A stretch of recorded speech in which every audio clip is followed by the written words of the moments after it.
तो कहानी शुरू करते हैं चंदन से। ठाकुर साहब ने अपने बेटे चंदन को बचाने के लिए विनोद को लकड़ी तस्करी के आरोप में फंसाया था, क्योंकि विनोद के पैसे चंदन ने दबा लिए थे। वो फिर से हवेली पर हल्ला करने लगा था।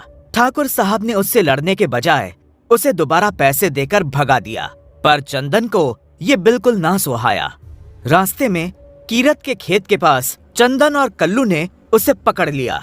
जब विनोद ने चंदन के अफीम और चरस के काले धंधों की पोल खोलने की धमकी दी, तो चंदन बौखला गया और कल्लू को विनोद को मारने का आदेश दिया। चंदन और कल्लू ने आनन फानन में विनोद की लाश कीरत के खेत में इमली के पेड़ के नीचे गाड़ दी। पर उन्हें क्या पता था, किसी ने उन्हें देख लिया था। एक ऐसी लड़की जिसे उसके साथ वाले लोग वहीं छोड़कर जा चुके थे। उस बदनसीब लड़की ज्योति को क्या पता था वो उसकी जिंदगी की आखिरी रात होने वाली थी। ज्योति के पति वर्धा गांव के रहने वाले किशन चंद ने ज्योति को उसी रात जान से मारने की पूरी प्लानिंग कर रखी थी। और अब आते हैं ज्योति पर, एक ऐसा नाम जो इस केस के सभी किरदारों से जुड़ा है। एक ऐसी सीधी साधी पुजारिन जो ना चाहते हुए भी ऐसी घटनाओं से जुड़ गई जो उसे सीधे मौत के घाट ले गई। ज्योति की मौत के 2 साल बाद जब हरिलाल को ज्योति दिखने लगी तो सभी ने ये मान लिया था कि उसकी आत्मा वापस आ गई है। यहाँ तक कि कीरत भी मरने से पहले किसी औरत के दिखने की बात करता था। हमने जब ज्योति के भूत द्वारा बताए गए उसके पति किशन चंद से बात की तो उन्होंने ज्योति को पहचानने से साफ इनकार कर दिया। ज्योति के भूत की सच्चाई से पहले जरा आप लोगों को किशन चंद जी की कहानी सुनाता हूँ। आज से 4 साल पहले ज्योति की शादी किशन चंद से हुई थी। कुछ महीनों पहले किशन चंद शहर से वापस गांव आया था।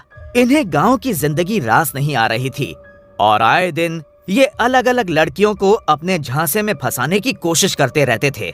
ज्योति को देखकर किशन चंद के पिता भवानी शंकर को लगा कि ये लड़की उनके बिगड़ैल बेटे को सही रास्ते पर ले आएगी, लेकिन शादी होने के बाद भी किशन चंद ने कभी उसे पत्नी का दर्जा नहीं दिया। पर इसका दिमाग हिल गया जब भवानी शंकर ने अपनी पूरी जायदाद ज्योति के नाम कर दी। सीधे सीधे तो वो ज्योति का कुछ बिगाड़ नहीं सकता था, पर जब कई महीनों बाद ज्योति पास के गांव में अपनी किसी सहेली की शादी में जा रही थी तो इन्होंने एक प्लानिंग शुरू की। मीना ने वापस आते वक्त ज्योति के खाने में कुछ मिला दिया, जिससे रास्ते में ज्योति को चक्कर आने लगे और वो समस्तीपुर में कीरत के खेत के पास उतर गई। मीना किशन के कहने पर उसे छोड़कर भाग आई, पर उसे क्या पता था काम होते ही उसका पत्ता भी साफ होने वाला था। और इसके बाद जैसा कि मैंने बताया, ज्योति ने नशे की हालत में विनोद का कत्ल होते हुए देखा।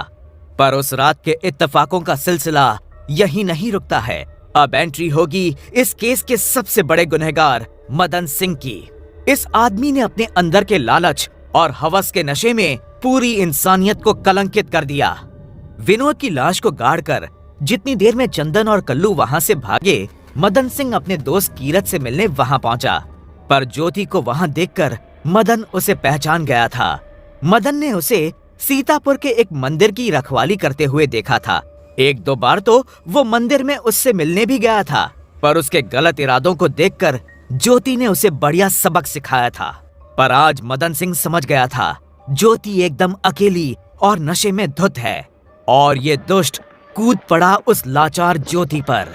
ज्योति उसे बताने की कोशिश करती रही कि उसने किसी का खून होते हुए देखा, पर मदन ने ध्यान नहीं दिया। जब ज्योति ने अपनी इज्जत के लिए जी जान लगाकर लड़ाई की तो धक्का मुक्की में मदन को कुछ समझ आता उससे पहले उसने ज्योति का गला घोंटकर उसकी हत्या कर दी।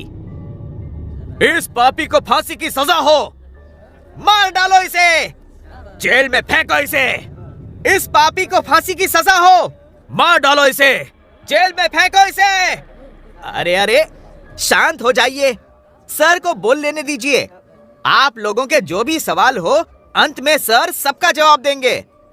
मैं आप सभी की भावनाएं समझता हूँ, पर अभी तो इसकी काली करतूतें बस शुरू हुई हैं। ज्योति की चीख सुन कीरत वहां आ गया।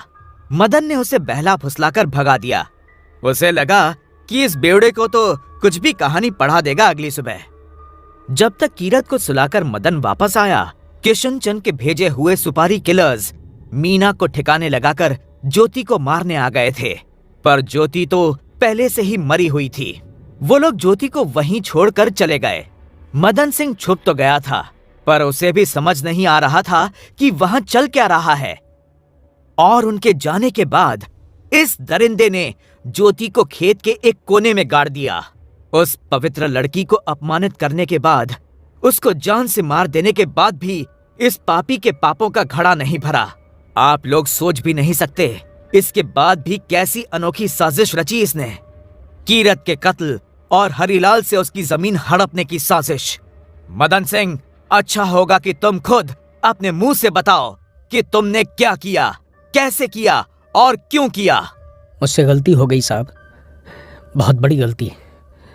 वो हर जगह हर समय दिखती है साहब। मैं उसे मारना नहीं चाहता था, कीरत को भी नहीं। सब ठीक हो जाता अगर कीरत अपना मुंह बंद रखता तो। उसी की वजह से मैं इस अपराध के दलदल में फंसता चला गया।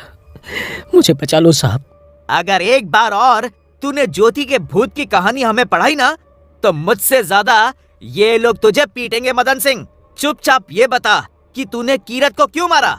साहब, उसे सब कुछ याद था। अगले दिन पूरे दिन बड़बड़ाता रहा कि इमली के पेड़ के नीचे कुछ है, किसी ने किसी को मार दिया है। शायद ज्योति ने उसे विनोद के कत्ल के बारे में कुछ बताया था। मैंने जब उसे चुप कराने की कोशिश की तो गुस्से में अपनी बात साबित करने के लिए वो इमली के पेड़ के नीचे फावड़ा लेके पहुंच गया। मेरे होश फाख्ता हो गए जब वहां सच में किसी की लाश गड़ी हुई थी। मुझे तब समझ आया कि ज्योति ने सच में किसी का कत्ल होते हुए देखा था। कीरत को अब यकीन हो गया था कि पिछली रात की उसकी सब यादें सच थीं। उसने मुझे ज्योति की हत्या करते हुए देखा था। उसे पैसों का लालच देकर मैंने जैसे तैसे चुप कराया, पर जब मैं वापस इमली के पेड़ के नीचे गया तो वहां से लाश गायब थी। सच मानिए साहब, मुझे तब कुछ समझ नहीं आ रहा था। वो इसलिए मदन सिंह क्योंकि चंदन बाबू भी हाथ पे हाथ रखकर बैठने वाले कहाँ थे। कल्लू ने उसी रात लाश वहां से उठाकर कहीं और ठिकाने लगा दी थी। चंदन से तुम्हारा बैर तो पूरे गांव में पहले से ही प्रचलित था, और इसका कारण थी वो जमीन, कीरत की जमीन। कीरत का खेत गांव के एकदम कोने में था और जंगल और तालाब के नजदीक था। वहां से जाती हुई सड़क सीधे शहर जाने वाले हाईवे पर निकलती है। चंदन को उसके लकड़ी तस्करी के काम के लिए वो जमीन एकदम मुफीद लगी। बात उस मनहूस रात से कुछ महीनों पहले की है, जब कीरत ने अपने पुरखों की जमीन मुंह मांगी रकम पर भी देने से मना कर दिया तो चंदन बौखला गया। जमुना ने भी खूब कोशिश की, पर कीरत अपनी जिद पर अड़ा रहा। जमुना को किसी भी हाल में शहर जाना था। वो छुप छुप कर चंदन से मिलने लगी। जमुना भी दिखने में खूबसूरत थी तो चंदन भी उसकी तरफ आकर्षित हो गया। जमुना ने इससे पहले भी एक और मुर्गा फंसा रखा था, और कोई नहीं, आपका अपना मदन सिंह, कीरत का पियक्कड़ दोस्त। जमुना को उसने जमीन बेचकर शहर की अय्याशी का सपना दिखा रखा था, पर अब जब जमुना का पूरा ध्यान चंदन पर था, मदन सिंह को ये बात बहुत चुभ गई। चंदन मदन से ज्यादा पैसे वाला और स्टाइल बाज था। मदन ने एक दिन बड़ी चालाकी से कीरत को किसी काम से घर भेजा। चंदन उस वक्त वहीं था। कीरत और चंदन की हुई हाथापाई के चर्चे तो आप सब जानते ही हैं। इस घटना के बाद जब कीरत की गांव भर में थू-थू हो गई, उसने खुद को शराब की बोतल में डुबा लिया। मदन कोशिश करता रहा, पर कीरत अपने फैसले पर पहले से भी ज्यादा अडिग था। दिन बीतते गए, मदन के सब्र का बांध टूटने लगा था, और फिर आ गई वही मनहूस रात। अगले दिन विनोद की लाश देख लेने के बाद कीरत मान चुका था कि जो कुछ भी उसने पिछली रात को देखा वो सब सच था। किसी औरत का उसके खेत में आना, उसका किसी लड़के के कत्ल होते हुए देखना, और फिर मदन सिंह द्वारा उस औरत की हत्या होना। कीरत आए दिन मदन सिंह की पोल खोलने की बातें करने लगा था, और वहीं दूसरी तरफ चंदन जमुना से अब भी चिपका हुआ था। और फिर मदन को एक मौका मिला। मदन को एक फर्जी तांत्रिका मिली, जिसकी शक्ल थोड़ी बहुत ज्योति से मिलती थी। इसके खुराफाती दिमाग में एक साजिश ने उसी समय जन्म लिया। इसके आगे की कहानी आप ही सुनाइए तंत्रा जी। झूठ तो आपने भी इससे पहले कम नहीं बोले हैं। साहब, मैंने जानबूझकर किसी को मारना नहीं चाहा। मेरी भी बुद्धि घास चरने गई थी, जो कुछ पैसों के लालच में इस मदन सिंह की बातों में आ गई। अपनी लाचारी की दास्तां बाद में सुनाइएगा तंत्रा मैडम, अभी आप पूरा सच बताएं। साहब, वो 3-4 बार मैंने ज्योति का भूत बनकर किरत को डराना शुरू किया। कुछ ही दिनों में उस पर असर दिखने लगा। वो मान चुका था कि उसकी जमीन पर ज्योति की आत्मा भटकने लगी थी। फिर एक दिन किरत तालाब में गिर गया और डूबता चला गया। साहब, यकीन मानिए, मैंने पूरी कोशिश की, पर इस मदन सिंह ने मेरे सिर पर बंदूक तान रखी थी। कीरत के मरने के बाद मदन सिंह के सामने से एक बाधा तो अब जा चुकी थी। जमीन पाने के लिए बस अब चंदन उसकी राह में कांटा था। पर जब चंदन की अचानक सगाई हो गई, जमुना का दिमाग सनका। मदन और चंदन के बीच फुटबॉल बनते बनते वो परेशान हो चुकी थी। वो किसी बहाने से शहर जाकर पहले खरीदार हरीलाल को जमीन बेचकर निकल गई। चंदन भी इस बीच हरीलाल को पैसों का लालच दिखाने लगा। मदन को वो जमीन अब हाथ से जाती दिख रही थी। उसे किसी भी हाल में चंदन को रास्ते से हटाना था। जब मदन को पता चला कि किसी विनोद नाम के लड़के की हत्या में चंदन का हाथ हो सकता है, वो समझ गया कि जो लाश उसने और कीरत ने देखी थी वो विनोद की थी। मदन ने बड़ी मुश्किल से तंत्रा को फिर से उसी काम के लिए मनाया, पर उसे नहीं पता था कि इस बार मदन एक तीर से 2 निशाने लगाना चाहता था। और फिर शुरू हुआ वही सिलसिला।